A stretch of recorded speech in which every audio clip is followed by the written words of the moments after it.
remain the foundation of our digital trust, the privacy, and the security.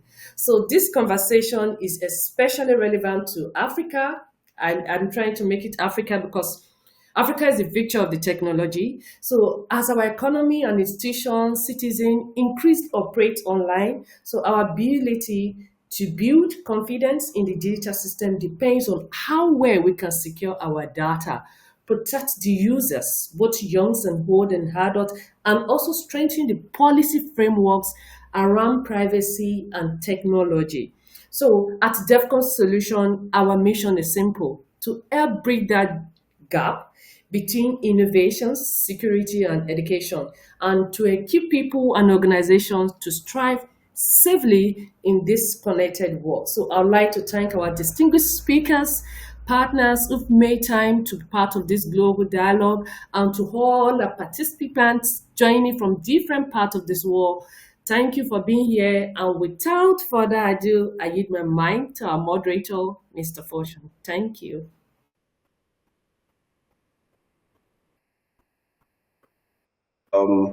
To our CEO, Nsikak Nelson, project organizer, DefComm Solutions, for that brief opener.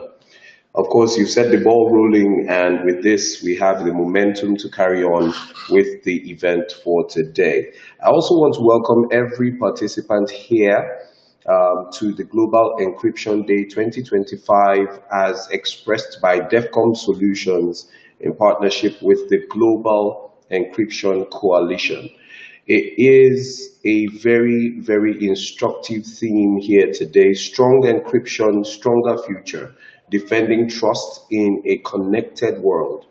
The conversations around trust continue to linger in the minds of those who have them days after these conversations are had. And why is this? It's because trust has become the very bedrock and the fabric on which every economy is built, every financial system, every socio-economic system, every system that mankind depends on is built on trust. And this is why encryption takes a center stage when these conversations begin and when they linger. Today we have a very, very interesting lineup of speakers who will do justice to the conversations as they are made relevant today, and also give us suggestions as to how to continue to improve this conversation so that all stakeholders mutually would benefit from stronger encryption in a stronger future. That said, I'd like to welcome Olorunni Somo Ishola, Head of IT and Cybersecurity at NDPC, Nigeria Data Protection Commission, to give us an opening remark for just about 5 minutes. And we'll carry on with introducing our keynote speakers for the day. Mr. Ishola.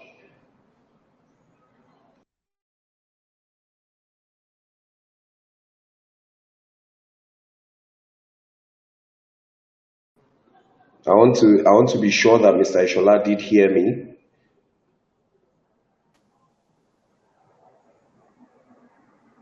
Okay, so apparently there is no response from Mr. Ishola.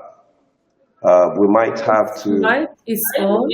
His mic is on. Maybe he's having difficulties. Maybe difficulties. Yes, probably. Mr. Ishola, can you try changing positions? Probably that could help.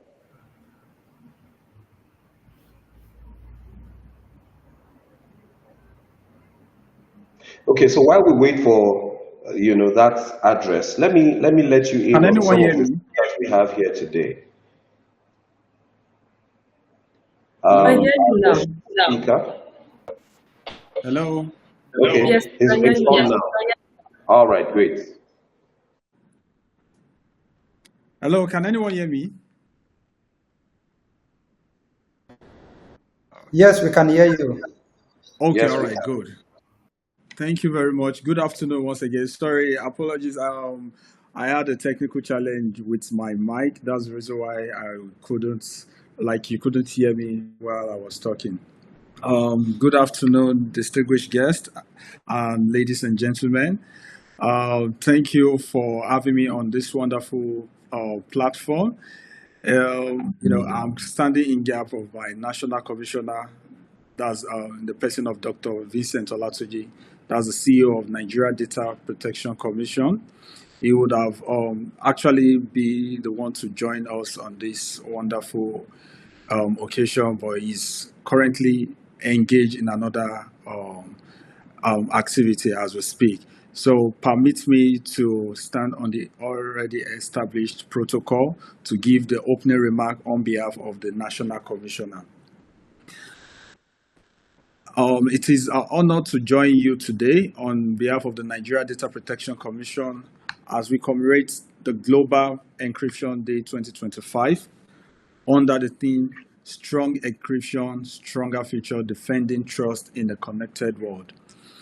In the era where digital connections span continents, commerce, communications, healthcare, education, and public services, the foundation of all that we do is built on trust. And trust in turn is built on security, the security of data, confidentiality, the confidentiality of interaction, the integrity of the systems. At the heart of the security lies encryption. Strong encryption empowers individuals to engage with digital services confidently. And it also allows businesses to operate across borders securely. This gives governments the assurance that citizen data will not be compromised in pursuit of innovation. And as a matter of fact, in connected world, we cannot have a stronger future without strong encryption. As we have it here in Nigeria, our legal and regulatory framework reflects that conviction. Under the Nigeria Data Protection Act 2023, we recognize that data protection is not incidental, it is central. And as we have it under the Section 39 of the Act, which clearly states that a data controller and processor shall implement appropriate technical and organizational measures to ensure the security, integrity, and confidentiality of personal data in its care. This legal mandate aligns perfectly with our theme today, which has to do with the encryption, with strong encryption and stronger future. Encryption is one of the indispensable technical and organizational measures that give effect to that mandate. When the law speaks to security, integrity, and confidentiality, it points in the practice to encryption, access control, pseudonymization, periodic risk assessment, monitoring, and more. As the Nigeria Data Protection Commission, we are committed to promoting these measures across Nigeria's public and private sectors so that the data of every Nigerian is afforded protection. Every organization operates with accountability and trust becomes the norm without any exception. Let us, in the course of this event, challenge ourselves as well as the stakeholders, especially the data controllers and processors, to ask, are our systems designed with encryption by default and security by design? Do we treat encryption not as a luxury, but as a baseline required for responsible data processing? Are we equipping our teams and also educating our personnel and ensuring that every policy and contract and practices reflect the requirements of Section 39 of the Nigeria Data Protection Act, which requires every data controllers and processors to implement a technical and organizational measure such as the encryption at every solution that is being developed in processing data? And also, are we doing so in a way that balances legitimate needs of law enforcement and national security without undermining the safeguards, such as encryption that protects privacy and trust? Because in the connected world of today, the stakes are high, and a breach today can erode public confidence, hamper the digital economy, and weaken the institutions that serves the public. When we get it right with strong encryption, pairing it with sound governance and public awareness. We build resilience, unlock innovation, and realize the promise of a stronger future. On behalf of the Nigeria Data Protection Commission, I reaffirm our commitment to embedding encryption and related security measures in regulatory guidance and oversight. Also enabling capacity building so that organizations of all sizes understand and adopt appropriate technical and organizational measures. Fostering collaboration across government, industry, civil society, and academia so that encryption does not become a barrier but a bridge to trust. And also to advance ecosystem where Nigeria can engage digitally with confidence and trust. As we mark the Global Encryption Day 2025, let this be more than a commemoration. Let it be a moment of renewed resolve, a moment in which we commit to making strong encryption enough afterthought, to making trust a given space. On behalf of the National Commissioner and the management team of the Nigeria Data Protection Commission, we thank the organizers of the event and we look forward to a rich discussion ahead to progress what will make the digital space and data of the citizens adequately secured. Thank you once again.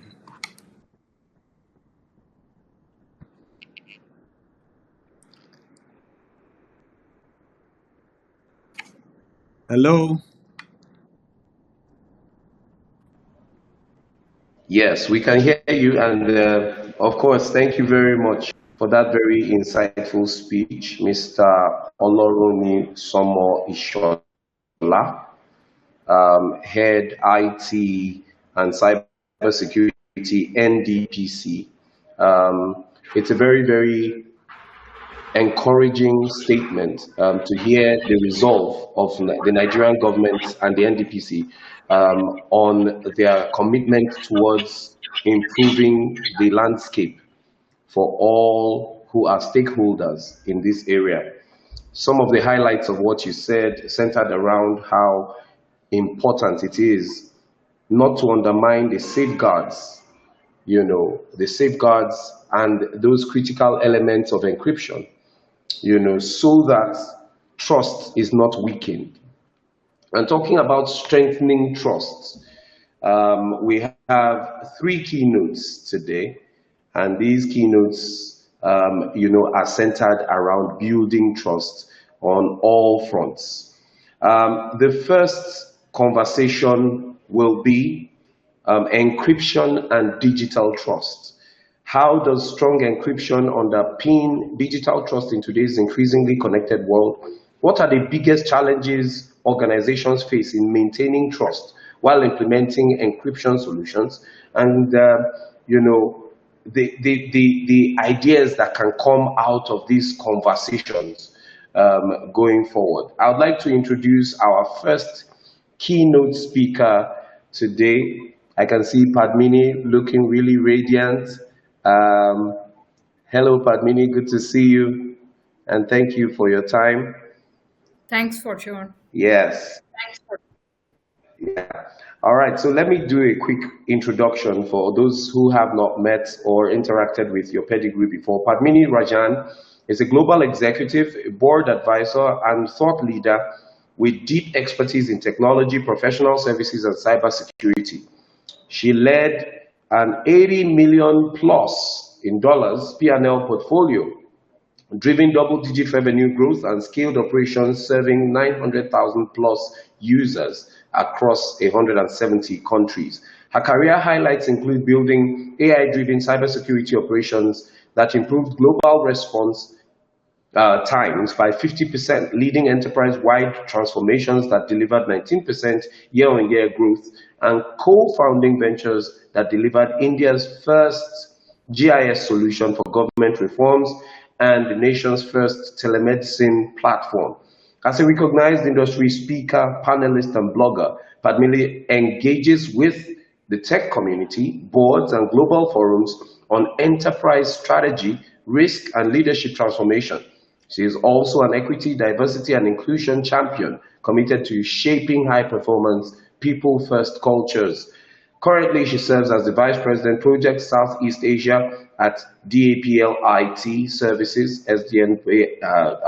Okay, so I'm going to leave that part because it's in those short acronyms, and say, which is based out of Malaysia, and volunteers on various boards where she can align strategy, people, and culture to create sustainable growth and lasting impact. You would say it's a mouthful, but I would just say that is simply Padmini Rajan. Welcome, Padmini, and the floor is yours. Thank you so much, Fortune. And good evening, everybody. It's an honor to address you on this Global Encryption Day. And the theme is a beautiful one: strong encryption, stronger future. And it's all about defending trust in a connected world. Thank you, DefComm, for this wonderful opportunity to share my knowledge and experience here with the global audience. And definitely, like, all of us have been touched by the encryption algorithms, just that we may not realize how deeply it's embedded in our day-to-day lives, right? So this theme about defending trust, right?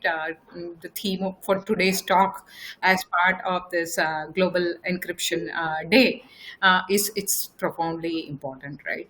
So trust, for example, is the only currency that matters in a digital economy, right? So, and without that, I think the whole global village just dissolves into a hostile marketplace. So the entire foundation of that trust is, of course, encryption, right? So I did have a small slideshow to like show you in case like it can come up. So please let me know when you can see that. Yeah. So, just talking about encryption, right? So this particular day, as our speakers earlier said, are like from the Global Encryption Consortium, and we are all talking about digital economies nowadays, right? So, and the whole digital economy is based on the foundational pillar of encryption. So let me dive a little bit into what encryption is, and how did we start the whole thing, and where are we as of now, right? So most of you would have been using the web almost every day, right? So you use a lot of apps on your mobile phones, on other devices and all, right? So for example, if I were to take you to the website, right? So if you notice that small padlock icon or the HTTPS in your browser, right? So that is where the encryption technology comes, right? So we'll be talking about TLS and RSA later on.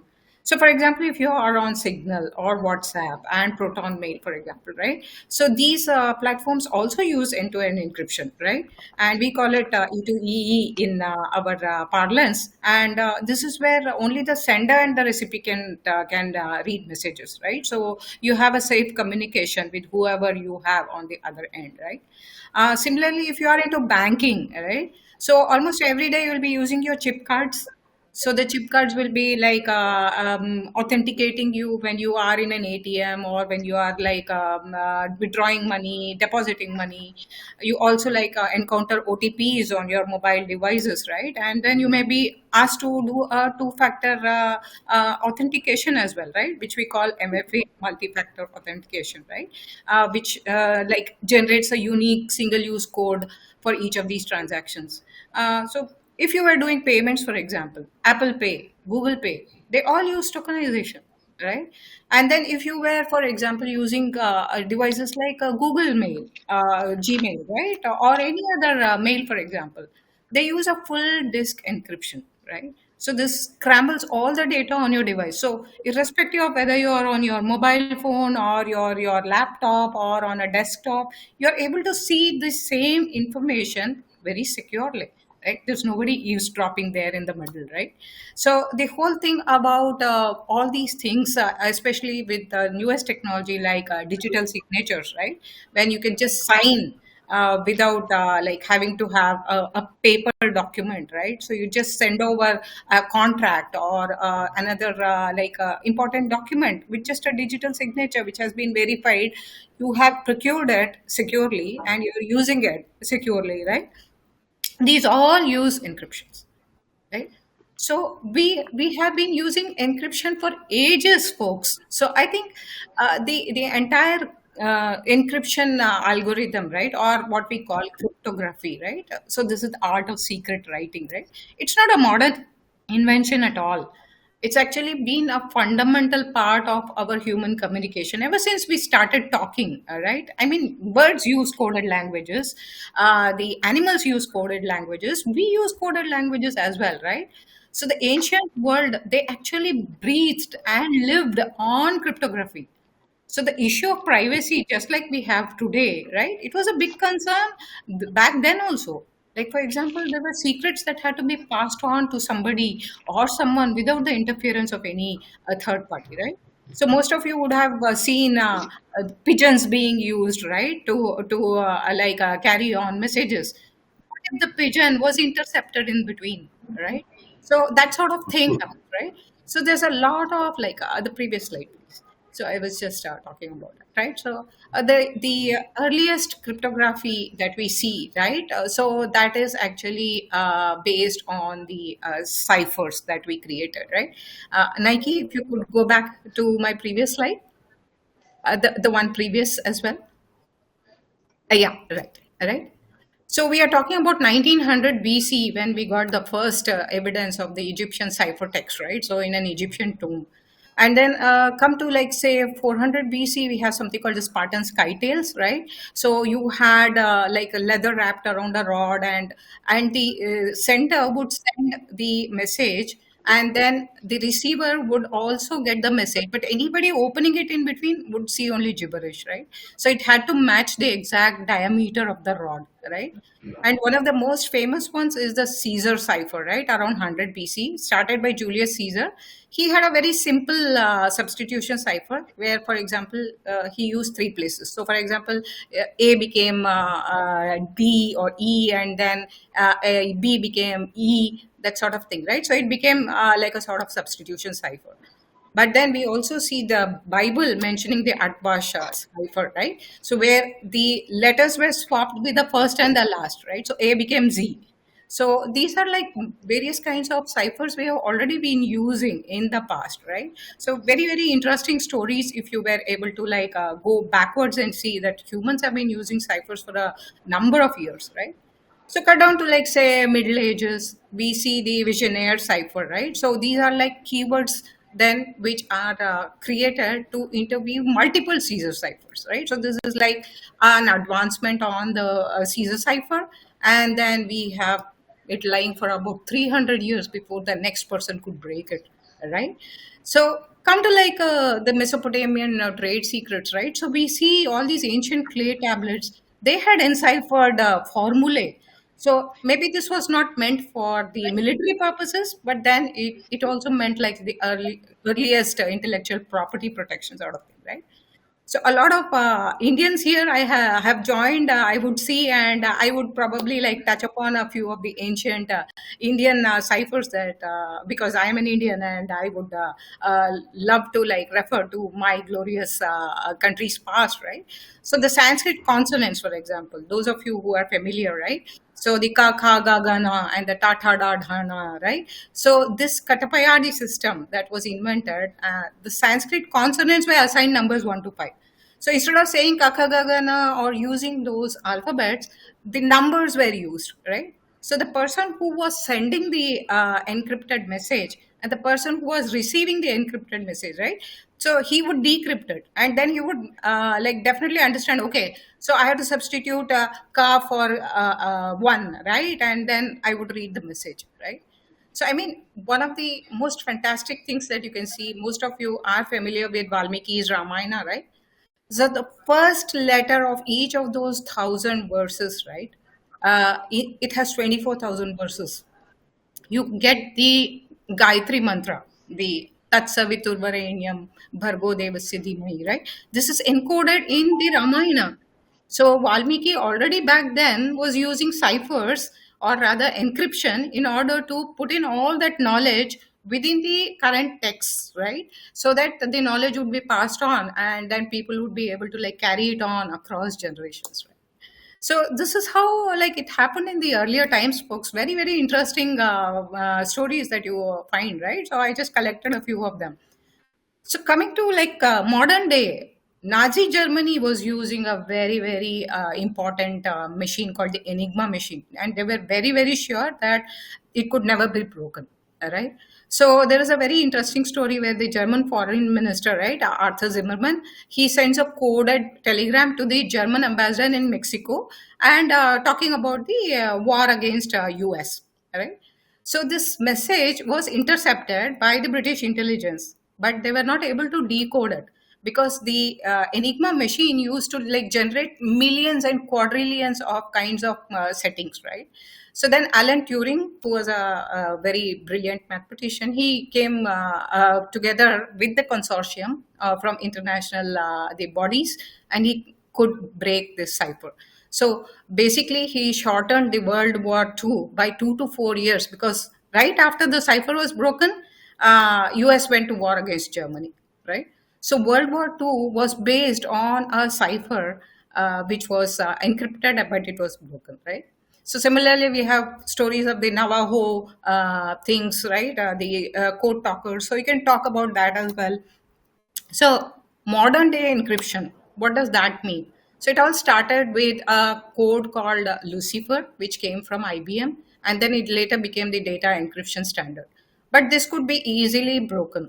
So then we had a very, very important like a development called the public key cryptography by Diffie and Hellman. And then the implementation was done by RSA. So this was actually called the RSA algorithm. And Rivest, Shamir, and Adelman, they invented this two-key public key infrastructure, right? So which means you have not just one key now, you have two keys, right? So you have a public key, which everybody knows about. But then the private key is only with the guy who receives it, right? So he is able to take the public key plus the private key and decrypt the message, right? So this was like a paradigm shift when it came, and this allowed you to like interact over an unsecure infrastructure like the internet, right? But then it all led to crypto wars as well, right? So the US started dominating, and they wanted to like have complete control over the cryptography algorithms and all. And this was broken by Phil Zimmerman. So he called something called PGP, or private good like a code, right? He actually challenged this restriction. The US government actually sued him, but then they dropped the case. He made the source code public, and then he was able to ensure that cryptography was deregularized, right? So cut to today, we have advanced encryption standards called the AES by the International Consortium. And then these are not at all to be broken, right? But then, of course, we are facing a threat to that as well. So as of today, whatever encryption that I am talking about, either on your mobile devices or on your financial platforms, or even anything used by the regulatory bodies, all of them adhere to the AES, which is the Advanced Encryption Standard. And the AES 256 is considered virtually unbreakable. But let's see, are we able to like stick to it? Gen AI is here, folks. And then we have the new threats coming in, right? So Gen AI is like, it has revolutionized our industry so much, right? But in spite of that, while we are able to use it for a lot of large language models, right?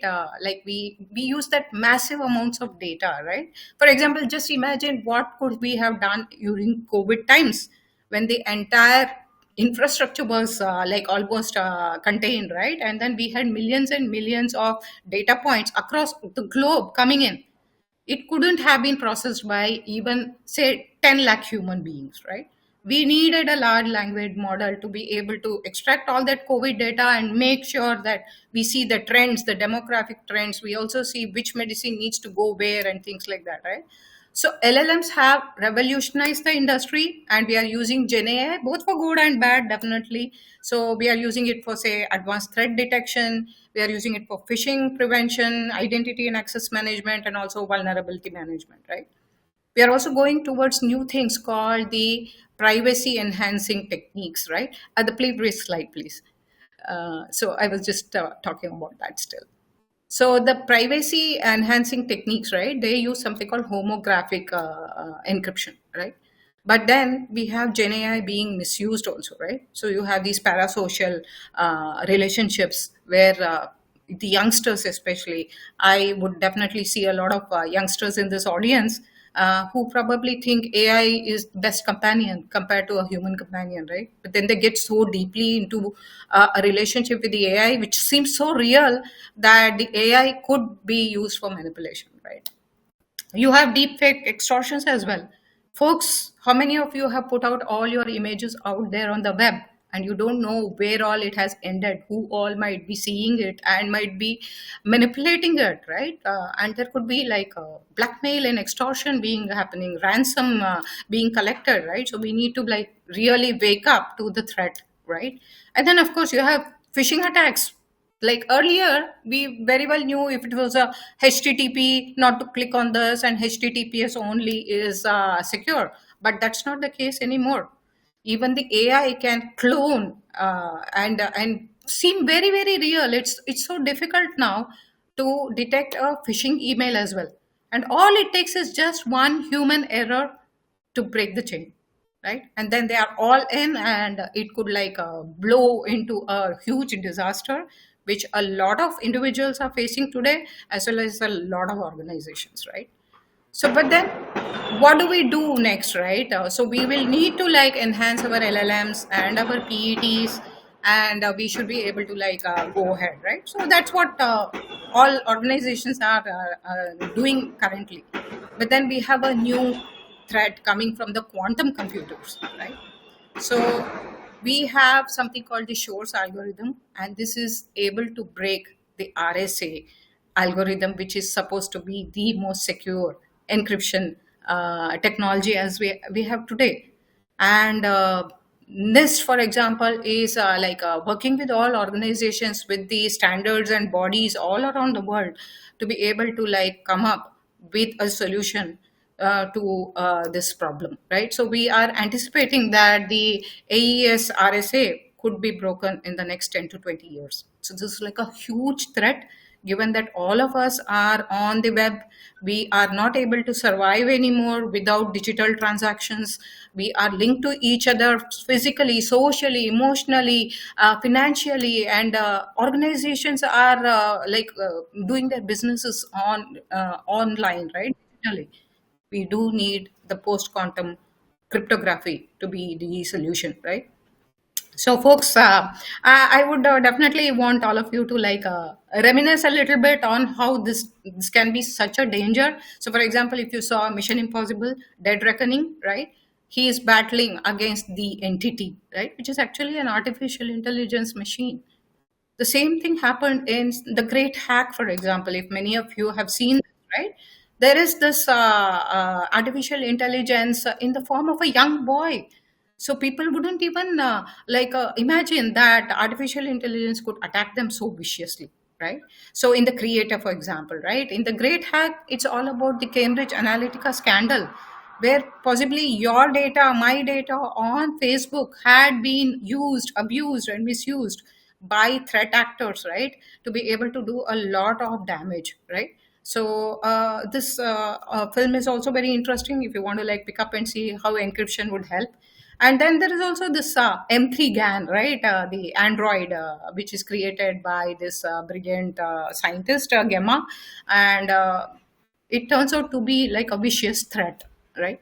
So we are increasingly being confronted by realistic AI models, which we are not able to distinguish, right? Whether it's real or whether it's artificial. So it's that advanced now, and it's going to be even better. So it can be abused as well, and it can be used in better technology as well, right?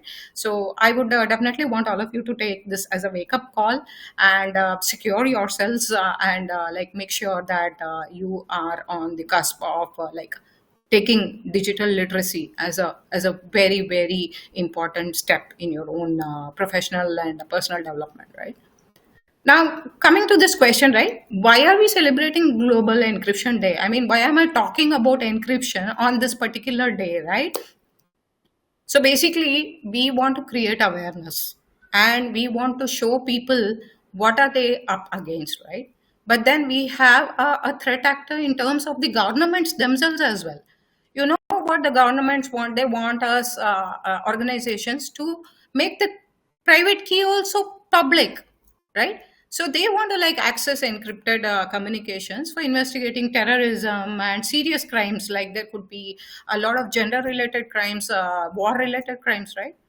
But then, do you think we should really open up the keys to the government? I know it's a very heavy argument, right? So this is something called the backdoor fallacy, folks, and we definitely feel that the backdoor cannot work with only one agency, right? I mean, if you open up for both the good and the bad actors, right?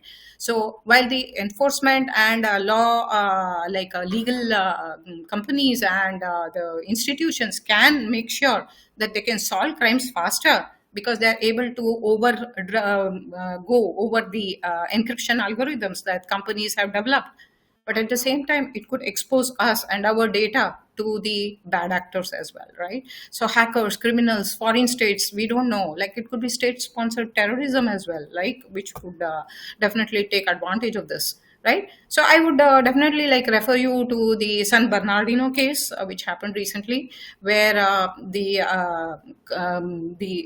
government, the FBI, wanted to have access to the person's phone, right? But they couldn't bypass the phone's encryption because Apple has a very very strong encryption algorithm, right? Even they are not able to look into what we talk about, right, when we use Apple phones. So they can't like tap into the information which is being passed on between people. But then when FBI asked them to bypass it, they flatly refused because, like Tim Cook famously said, right, you can't have a key that only the good guys use. The bad guys will also start using it, right? So basically, how do we want to create awareness around all these kinds of things, and how do we want to work with the government and other organizations?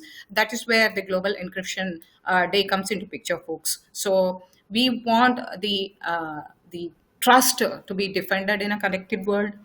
We want very very strong algorithms to be maintained, and definitely it is the ultimate protector of our digital lives, right, our future economies, our global trust, right? So I want each and every one of you to like take this as a wake up call. Look into your current digital footprint. What are you doing with your devices? Are you able to like secure yourselves? Like, are you using complex passwords? Make sure that not you are not using the same passwords over all the platforms, right? There are password managers available. There could be other tips like use a pin on your mobile so that nobody taps into your mobile, right? You could also use like limited public sharing, right? Make sure that you don't share too much information on the web, because see, irrespective of however good the encryption is by the companies, by the law enforcement agencies, by the governments, right, you yourself could put yourself and your data at risk by exposing your data through some really silly or negligent mistakes, right? So I want all of you to like definitely look at this as an education, as a really good way to like get back to see what you can do with your digital stuff, and make sure that the issues of privacy, right, are maintained, and that you are able to like protect yourself everywhere and anywhere, folks. So I would definitely want DefComm to talk about how they deliver the encryption and communication tools, and how they have been offering this for some time now. So they are one of the leaders in this space, and the next speakers will take you through what they have to offer. But folks, just before I conclude, I just wanted to give you a very interesting story. I don't know how many of you listen to me talking about encryption and decryption and all that, right? And ciphers and Da Vinci Code, right? But then there is something called steganography also, right? This is a very curious case where the Greek historian Herodotus, he mentions that in ancient times they would actually write the tattoo, the code on the slave's head, and then they would keep the slave imprisoned until all the hair grew back, and then they would send him to the enemy territory or to their friend's territory where they wanted that message to go. They would shave the head and then they would see the tattooed message, right? So this is not strictly encryption, but this is a way of concealing messages so that they are not found accidentally, right? So very interesting things, folks, that you can like explore on this topic. Definitely, I wanted to just make it as interesting as possible, and definitely, like before handing over to the team, I would encourage all of you to think a little bit more about encryption in your daily lives. Be a little bit more careful, and ensure that you also cooperate with the companies, with the device manufacturers, with the government and law agencies, right, to ensure that you stay safe and your data stays safe, and then you are also helping the community in at large, the whole of humanity in a digital world, stay safe. So thank you, folks, for listening to me so patiently. I'm sure I have left you with a lot of thinking points that you can take home and start exploring on the web. Thank you so much, DefComm, for the opportunity to share my thoughts and experiences here. Wow, thank you so much, Padmini Rajan. What a wonderful presentation. I can tell you for a fact, and maybe I'll be speaking the minds of many of our participants here today, this has been a quick crash course on understanding, what ciphers are and encryption. So you have decrypted encryption for us this afternoon, and we are very, very grateful for that. What stood out for me the most was, the conversation around the backdoor fallacy and how, there's that confusion as to who the good guy is and who the bad guy is. Yes, And I yes, couldn't help but think to myself, couldn't the present custodian of the key become the bad guy if he's the good guy right now? Because some people correct, switch correct. from being good to bad. We Yeah, can only hope for the best for the world that we are building right now, and yes, continue to find multiple ways of concealing, even though we have those two critical parts, correct. to conceal information and to make sure that privacy continues to be private. Once again, I say very big thank you to you, Padmini, for that very insightful delivery. We appreciate you all the way from this other side of the world. Thanks so much for the opportunity. It's been a pleasure, and definitely I would love to converse on this. Folks can reach out to me on LinkedIn, and we can definitely Mhm. continue the conversation. More interesting stories up Absolutely. my sleeve, folks, if you can reach out to me. Yes, I'm looking forward to the ones, after the concealed hair and all of that. I'm definitely looking forward to more stories. Yes. Um, I mean, from your conversation, we can write a movie script out of here and have it put out there. So yeah, I am recommending that every participant checks out the movies that were referenced in that presentation, to have a deeper understanding. But we go to our second keynote, as our time is very fast spent. And the second keynote is on empowering users against digital threats. Our speaker will be Femi Rees, Director, Cybersecurity Research and Implementation, Basilia Innovative Solutions. And of course, we'll do our best to make sure that this one comes within the 10-minute mark, as we have first, clarified. All right, so it's up to you, sir. Thank you. Thank you very much, Fortune. Let me turn on my camera here. Okay, I believe I can be seen, I can be heard. Can I be seen? No? We can hear Not you, but we yet. can't see you. You can hear me, but you can't see me. Mm.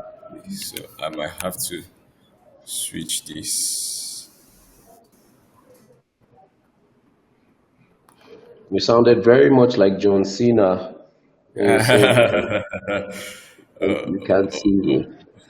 Okay, you can't see me. I guess I was switching between cameras, but I can't find that feature here. So I'll just take this out and I guess you can. Okay, great. Yes, Finally. perfect. Thank you, Fortune. Thank you very much. And thank you, Padmini, for that very interesting talk on encryption there. Okay, I would also have to go on rapid fire because I have another meeting to catch almost immediately. So I'll start by sharing my screen, and I assure you I would not take beyond the assigned 10 minutes. Okay, here we are. Okay. Okay. I'll be grateful for confirmation if my screen is visible.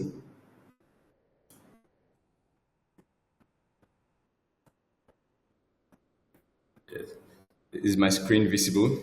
Yes, Yes, visible. it is. It's visible. Okay, thank you. Thank you very much. And thanks to DefComm for bringing this insightful conversation together. I wish we could have more of this in the cybersecurity community. I would jump right into business. I'm speaking on empowering users against digital threats. The first thing I would like to say is that there are two critical components. If we must have an effective cybersecurity plan, then there are two critical components that must be in place. And I'll just pick up from where Padmini dropped off there. Any effective cybersecurity plan must have two critical components. The first is protecting systems, the component of protecting systems, and then the second is empowering users. Protecting systems and empowering users. Now, protecting systems is where we have things like firewall, network security, identity and access management, antivirus, endpoint security, and of course encryption, which Padmini spoke largely on now. All those tools and controls come under protecting systems. But then if we are going to have a robust cybersecurity framework in place, we must not only focus on protecting systems, we must also focus on empowering users. Now, if we focus on protecting systems and we neglect empowering users, we will not have a good story to tell. And it turns out that largely we invest so much in protecting systems, which is very important, right? And we should put the encryptions, we should put the firewalls, we should put the endpoint security, and that is very critical. But if we do that to the exclusion of empowering users, then our security posture will look something like this. So it will be very strong on this side. We have the strongest encryptions. We have the best firewall rules. We have the best endpoint securities. We have everything on this side is very strong. The technical controls is very strong. But because we are failing to equally invest in empowering users to protect themselves against digital threats, the human angle side would be like what you have on the left-hand side. And so in this talk, I will just speak very quickly about how can we avert this situation. You will agree with me that no matter how strong this man is on the right hand, you can always exploit all the vulnerabilities that exist on the other side of him. So how can we avert this tragedy and be sure that we have strong encryption and at the same time we also have empowered users to have a robust cybersecurity framework? So how can we empower users against digital threats? Now, between protected systems and empowered users, which is the two things that we want to drive to have, between these two things, there is a gap that exists. There's a gap that exists between protected systems and empowered users. And if we are going to bridge the gap, that is what we must look into if we're going to have secure systems. We must focus on closing the gap, and let's identify those gaps as we make progress. The first gap that exists between protected systems and empowered users, in my opinion, is the knowledge gap. That's the first gap that exists between protected systems and empowered users. Users don't have sufficient knowledge for the large part to defend themselves in cyberspace. The average user technically does not have sufficient knowledge to defend themselves, to safeguard themselves in cyberspace. So the knowledge gap is widening between protected systems and empowered users, and that is causing the user end to be our most vulnerable end. The second gap that exists between protected systems and empowered users is the tool gap. The tool gap. Cybersecurity tools largely are very complicated to use to the average user, right? To the professional, those tools are easy to deploy, easy to manage, easy to use, easy to update. But to the average user, most cybersecurity tools are complicated to use. And not only are they complicated to use, the more critical part of the tool gap is that those tools are expensive. The average enterprise cybersecurity tool is out of the financial reach of most users, right? So security should not be a luxury, in my opinion. Unfortunately, cybersecurity has become a luxury to most users because the tools that they would use to defend themselves are the best tools. The best of those tools are rather expensive. So we have the knowledge gap, we have the tool gap, and then we have the skill gap, right? Cybersecurity to the average user is complicated. Sometimes I tend to think cybersecurity professionals like it so that they sound very tech savvy and very complex and very, sophisticated to the average user. Sometimes I try to think that some of my colleagues... I totally agree with you, sir. Or you agree with me, Fortune? Totally. Exactly. They like to sound complicated, sophisticated, and it blows the average user out. So when the average user hears cybersecurity, this is what they picture. This is what comes to their mind. When they hear cybersecurity, this is what comes to mind. They picture this whole complicated tech guy with intelligence that is, shuffling through screens and just reading through codes that are codes in green and on a black screen. But no, cybersecurity is not as complicated as that. It is simple. It is simple. And if we do not work on bridging that skill gap, then it's going to be out of the reach of the average user. So what can we do then? What can we do? We must find a way to bridge the gap between protected systems and empowered users. And in my opinion, I think AI gives us a huge opportunity. I propose that we leverage AI not only to equip professionals, but also to empower users in cybersecurity. AI has empowered users in every industry today, not just professionals. AI has empowered professionals, but it has also empowered users. It has empowered users in medicine, in accounting, in business, in finance, in every industry. AI has gone beyond just empowering professionals to also empowering users. And I believe, just like Padmini said, we must find how to use AI to not only equip professionals, but also empower users. And what are the things we can do? To close the knowledge gap, I will recommend that awareness training begins to shift from generalized to contextualized. And with AI, we can easily achieve that. We can have systems that study user behavior, profile, and then delivers contextualized awareness training to the average user that breaks it down to the user's understanding based on the user's digital behavior, online behavior, the user's risk profile, and other parameters that will be evaluated to generate this training. So that's one way we can do that. We can also make cybersecurity training part of a required basic part of onboarding in companies, in organizations, right? So, and this thing should not just be largely as it is right now. In many organizations, awareness training is an event. Awareness training should not be an event, it should be a culture. So one, integrate it into onboarding, but beyond onboarding, it should be deployed in microbits as the users carry out their everyday work. That would help at an organizational level, but at a broader level, right, we can use AI to deliver more contextualized awareness trainings to users. In order to take care of the tool gap, we can promote affordable tools for everyday users. And again, AI is reducing the cost of building sophisticated tools, right?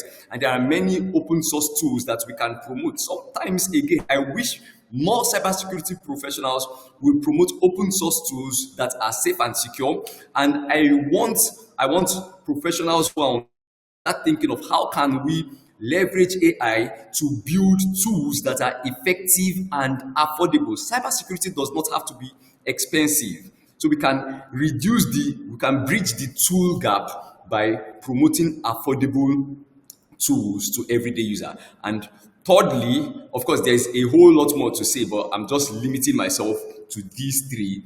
In order to bridge the skill gap, we can have security deployment for non-security professionals.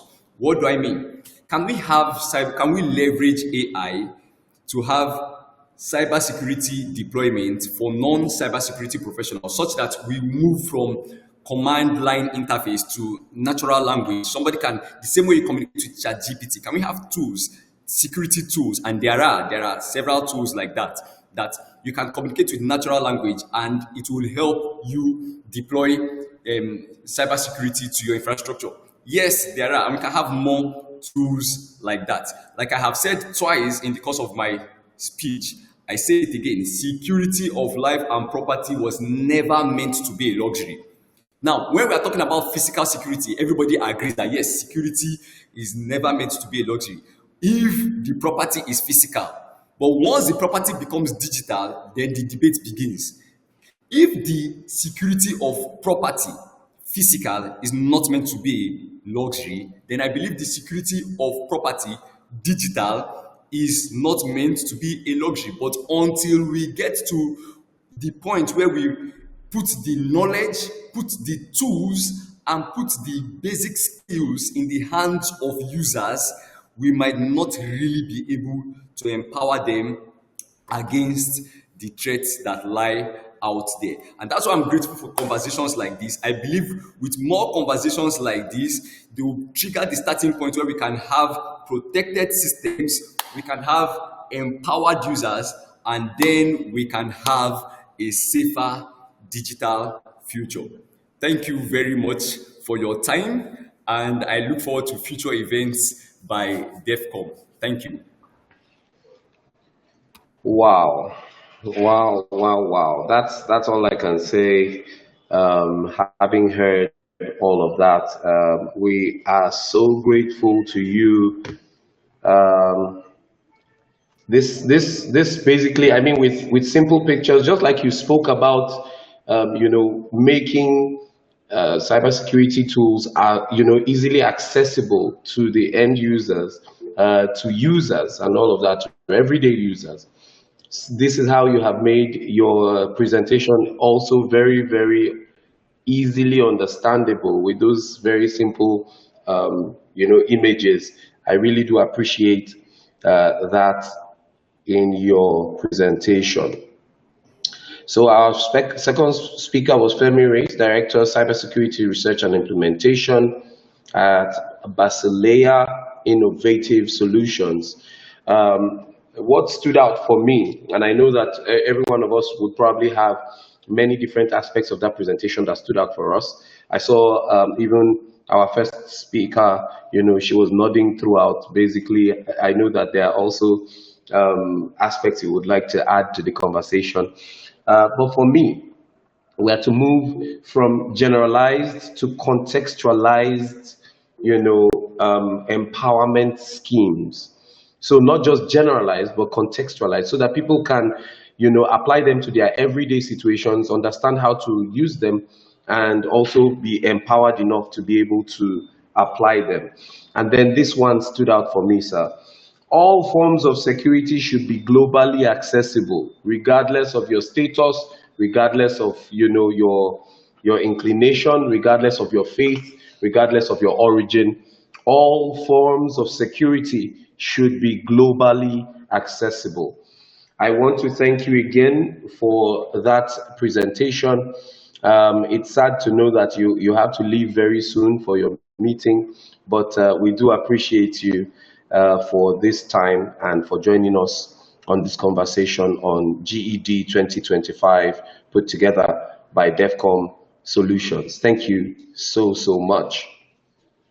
Um, just to let us know, everyone, you can actually look out for our speakers on LinkedIn. You can look out for them on any of those platforms that you are very conversant with. But LinkedIn is the one we're pushing for this particular conversation. Follow them.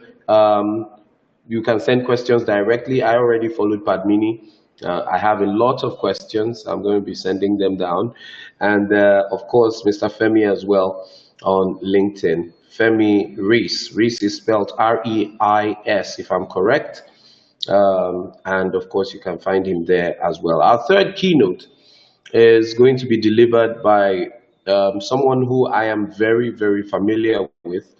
Somebody who has given an upward of 20 years of his life to developments in this field, and of course sits at the top of a group, a conglomerate of IT organizations. His name is Nsikak Nelson, the CEO and CTO at DefComm. He will be speaking about encryption, privacy, and the future of secure communication. And we'll go into that quickly for the next 10 minutes before we bring our conversations to a close this afternoon. Mr. Nsikak. Mr. Fortune, and thank you for all the speakers. You have just done justice to my presentation. So I wouldn't want to take much of your time because this meeting was scheduled for just an hour and we are exceeding the time.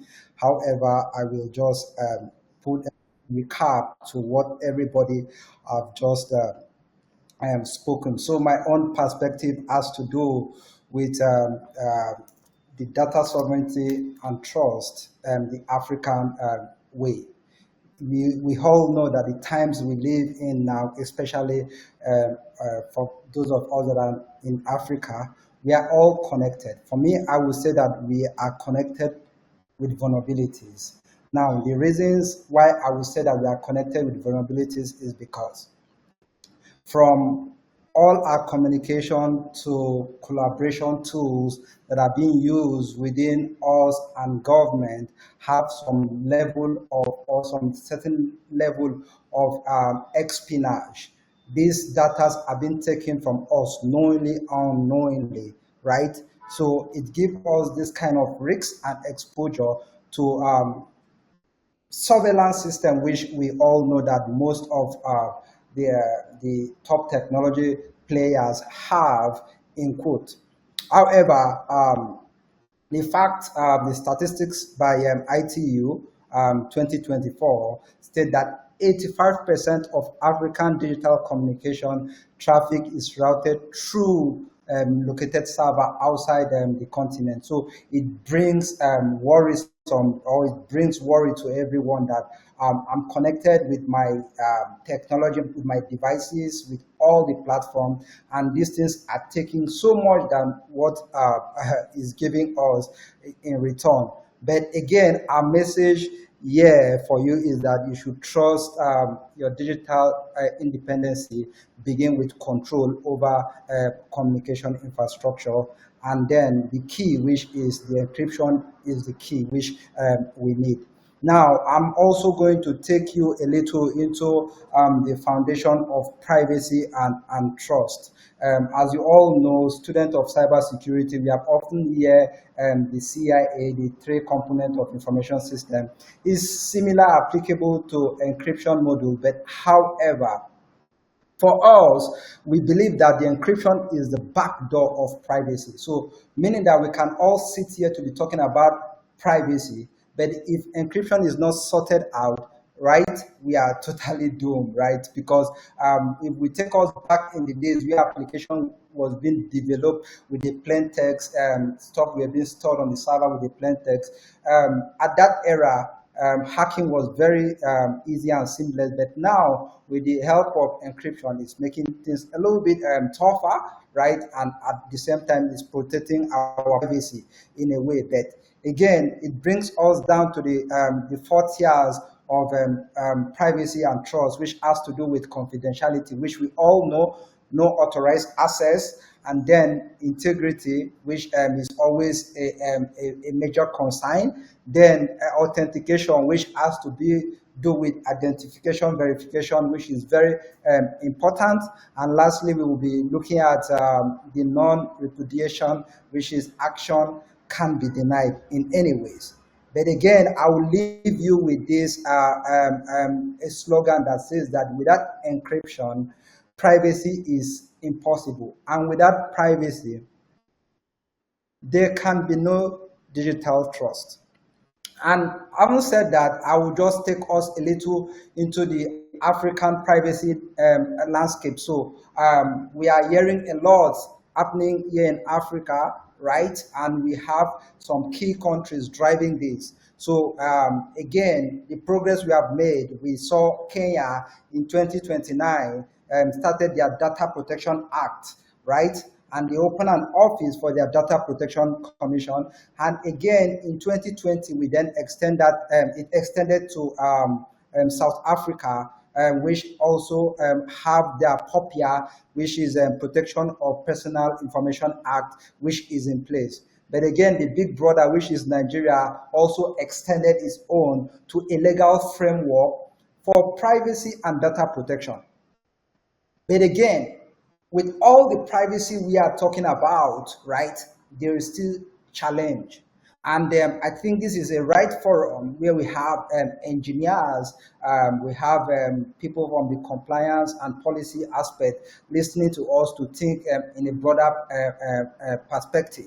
Now, the challenge is that we in Africa, for example, we are heavily dependent on foreign technology, be it WhatsApp, be it Zoom, and all that, right? And again, the policy lag is also the problem. Yes, we have policy for privacy. So what happened to the encryption? What are we setting up for the next engineers to build? What policy framework are we setting up when they are building this system that they should adapt encryption modules and all that, right? So those are the challenges. And again, the last challenge might be or will be the limited local encryption infrastructure, which is also a major problem we are facing in Africa. But again, we have the privacy paradox, which is what is a major concern to me, right? Because we are using all these things, and I'm sure if you're using your WhatsApp today, they will tell you end-to-end encryption, yes.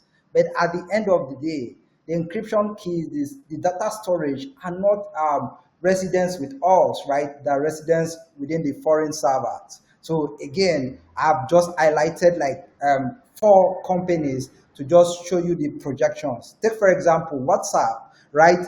We have their jurisdiction in USA, and of course, the controlling risk is moderately very high, right?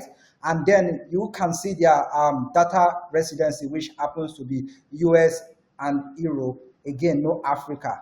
Same thing applicable to Zoom. We have their ownership in USA, then control risk is very high. Then we have data residency global, but no Africa, right? Then again, we have Google, same thing, USA, control risk is very high. Then data residency, again, global, no Africa. But again, we are using this technology in Africa, so it should be a concern. Then we have Telegram, UAE, we have their control risks averagely moderate, and then their data residency is non-transparent. But again, this is where we are now. We have DefComm, which happens to be the only, for now, a local ownership, right? And then the control risk is apparently very low, and the data residency is sovereign. Why? Why did we make this sovereign? Because we want everyone to control and have access to their data at any point, aside from this technology you are seeing, which have their residency out of Africa. And again, we are also trying to encourage engineers from Africa here to build innovative solutions, and also encourage investors and entrepreneurs to have data centers that we can have these things reside. But again, here falls the case study between DefComm. As I said, there was a time where we have all our foreign data being in a public domain in one way or the other, right? Due to the data fixture we are, or the privacy fixture we have in this part of the world. But again, it's giving us gap to build more technologies such as DefComm, right? So that we could have to protect individuals like you and I, protect our government, and also reduce reliance on foreign infrastructure, and again strengthen our digital sovereignty, which is what data protection has always been preaching for. We need to have a sovereign identity and a sovereign data kept in our custody. But the lesson in all this is that our encryption built, owned, and managed locally is equals to controlled privacy and national security. I'm sure everyone that is using a smart device today wants to have total control of whatever he has. And there was a case scenario in Nigeria recently that a journalist posted something, and the government wrote a subpoena letter to the network company to pull these things down. You see, it also brings us to a point that we have to beg for these things when actions are meant to be taken in real time. And I'm going to push us fastly to implication of relying on foreign communication system, which we all know. Now, again, is data sovereignty laws, right? And in my chart, you can see that we have 80 to 95 of sensitive data residing, not residing in Africa, but across the different zones. Now, legal exposure, right? Then foreign government having access to data under their domestic surveillance law, which of course we cannot rule them out of it, because when issues happen, right, they need to go back and pull this or scoop this information. So the better for us to have our own data sovereignty control, will be better for us to keep everyone in checks with privacy. Then the other one is economic leakage, which we often see that African data generates revenue for foreign tech companies. So they're pulling this information from us for advertorial concerns. So recently we had a discussion with some persons that were telling us that their discussion, after they finished making their discussion, they found out that whatever they discussed were indexed in Google search engine when they went there. So these things are real and it's common every day in our life, right? Then the other aspect is this strategic vulnerability. So foreign control of communication infrastructure is a national security risk. Now, I'll just take us to the action point, which happens to be the future of African path to secure communication. It's very simple, and that is why we are setting this tone. One is for us to develop our local encryption. which is very, very, very important, our local encryption technologies and standard. So not only do we need to develop this technology, we also need to put standard in place. Then the other one is to mandate encrypted communication. Yes, today we have developers, everybody's building stuff, everybody's collecting data. What channel is this data passing through? So a framework needs to be set to do that. Then number 3 is invest in data centers, which will also help in controlling sovereign cloud infrastructure, right? And the last key point will be, or the fourth one is supporting startup like what we are doing, and also encouraging startups to build encrypted solutions to help control our digital privacy. And lastly is regional collaboration. Yeah, this is very important, setting up like an African Encryption Alliance to share expertise on what other African countries are building with ourselves. So for me, wrapping up this, I have some quick quotes which I've put together, that strong encryption is the foundation of privacy. Privacy builds trust, and trust sustains digital independence. African next frontier is not connectivity, it's control. We don't need to connect, we need to control. Only through indigenous encryption, data sovereignty, and locally governed communication system can the continent secure its digital destiny. And on my closing thoughts, I have this popular, or this phrase that says, he who controls the encryption controls the truth. So this brings me to the end of my presentation on this Global Encryption Day, on the need for us to have and introduce or build local technology to give African absolute privacy and control over its data in this connected world. Thank you so much.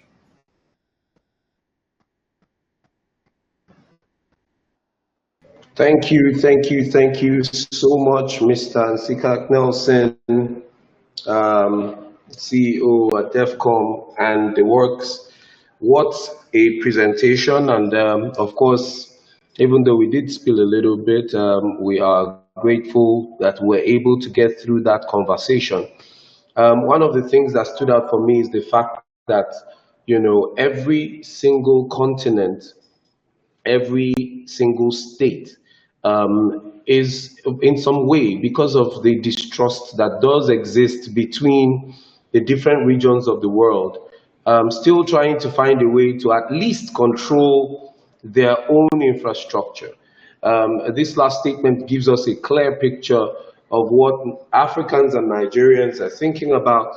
I'm sure if we had the opportunity to ask Padmini, she would have given us the Asian perspective to this conversation. The Emirates do have their own angle as well, and of course Europe and America with their own angle. But whatever the context you're looking at and whatever angle you're looking at it from, whoever controls encryption controls the truth. That we have learned this afternoon. So if you look at our time, it's far spent, and I know that there are statements and comments that may have cropped up in your mind and you want to say concerning any one of the presentations that has been made. I want to make room for just two people, the first hands I see, just two people who can add a voice in 1 minute to ask a question, to make an observation, to make an addendum, whatever it is that works for you. We're willing to take in this very brief segment of 2 minutes. So I'm looking at every one of the profiles here, and I'm hoping that someone will raise his hand. But if not, then maybe I will give our first keynote speaker an opportunity to say one or two things, and then we take the closing remark from Nsikak Nelson this afternoon. for us it's afternoon. So I haven't seen any hands just yet. Okay, I think Padmini could Is just there a do hand last talk. or a Nobody's really comment had. in the comment section? Might not be able to take questions, please, but you can drop your. Okay, great. So Padmini, do you have a final comment you want to give to us before you leave? Oh, definitely. I think you were mentioning about what the Asian landscape is and what the India landscape is, right? So, for India, for example, they have come up with the DPDPA, which is the Data Privacy and Protection Act, and this was recently launched. It's based on a lot of what the NIST standards are. It also takes a lot from HIPAA and GDPR and so many other such regulations, right? So we need to standardize a lot of our technologies, the way we utilize technology across nations, across borders, right? So just like Nigeria is facing threats, every country faces threats, right? So we have a lot of state sponsored terrorism which is taking over, right? So there could be a lot of impact on the huge government sectors. For example, what if your health information was stolen, right? What if your financial information was stolen?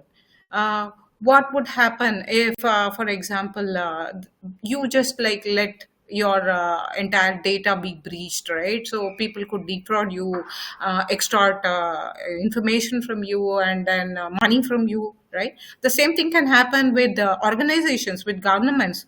Imagine if an entire government was under threat because of weak encryption, right? And it all boils down to one human flaw somewhere around the line, right? So we are just as strong as our weakest link, as they say. So I think every person needs to be aware, whether they are a professional or a genuine individual, on how to use encryption very safely. They need to like get educated and be aware of what are the various things that are possible for them to do, right? How can they protect themselves? How can they protect their community as well, and their countries, right? So there's a lot of espionage which happens with innocent people around, right? So who don't even realize what they are doing. But if there was a little bit more awareness, maybe people wouldn't succumb to temptation and give up data so easily, right? So things like that could very well be like implemented down to the lowest granular level if each one of us is aware and educated about digital privacy, digital trust, and definitely how we can help use technology to help better our lives, right? So I think we are DefComm is doing a great job by offering the products and services, and then working with the government of Nigeria, right? Coming up with their own solutions. I think worldwide we have so many such organizations.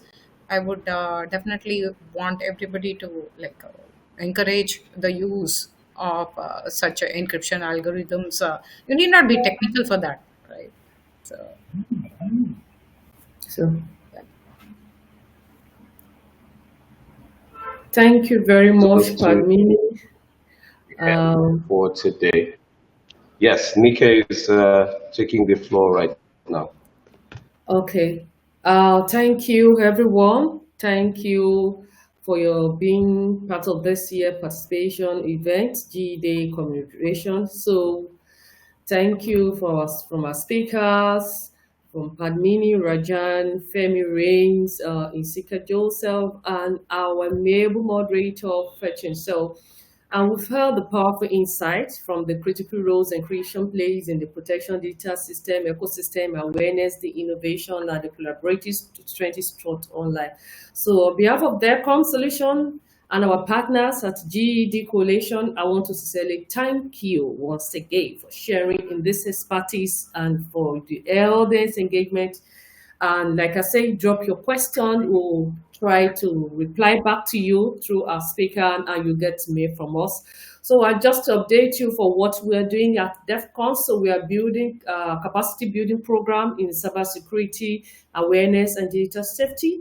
And also we are partners with academia and private organizations to promote secure software development and practice Also, we have an upcoming event of DefComm bug bunting to identify vulnerabilities of the system and to find a way to strengthen the defenses, ensure the military graded secure communications for Africa and beyond. So also we are dealing digital trust and security workshop series.